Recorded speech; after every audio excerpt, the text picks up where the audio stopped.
Stop waiting for later.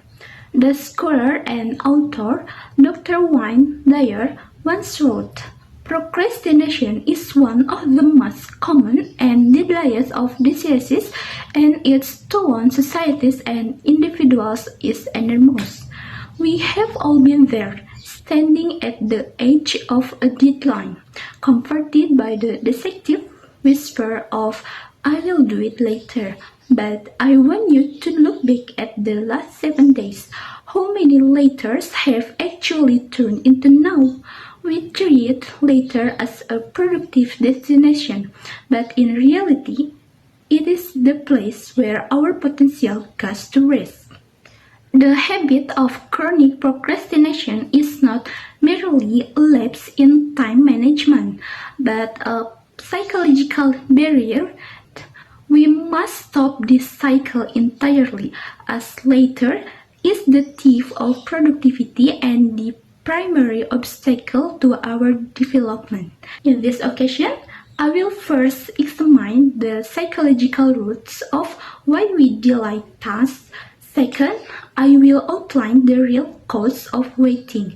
And finally, I will provide simple strategies to help us move from hesitation to immediate action.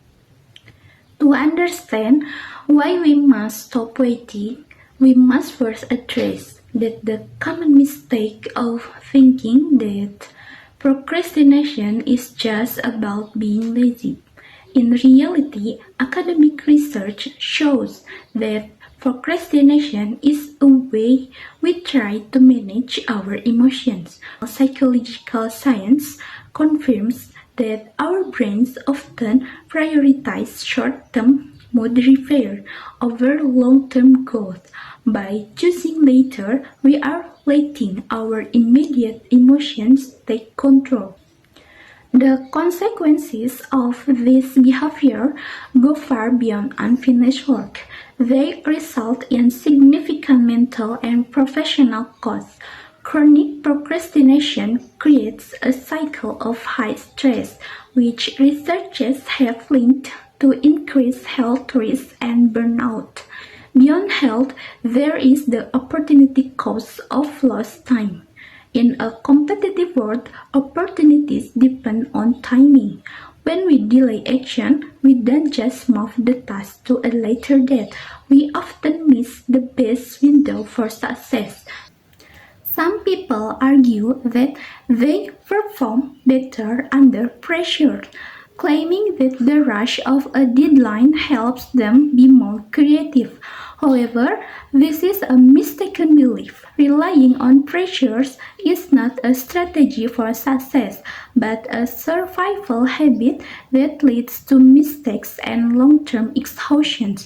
True mastery is the result of steady, intentional action and not a panic response to a ticking clock.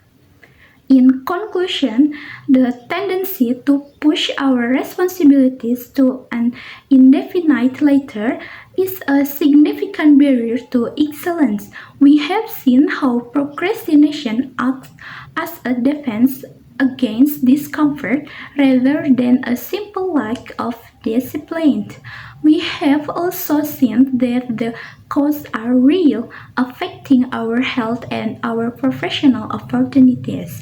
Finally, we have addressed the myth of pressures, recognizing that quality work requires the time and focus that procrastination destroys. Therefore, the message is clear. We must reject the false promise of later and take control of the present moment. I challenge you to identify one goal you have been putting off and take the first step within the next 24 hours. Moving from hesitation to action is not just about being productive. It is a commitment to reaching your full potential. Do not wait for the perfect moment, because greatness begins with the courage to start. Stop waiting for later. The time to act is now.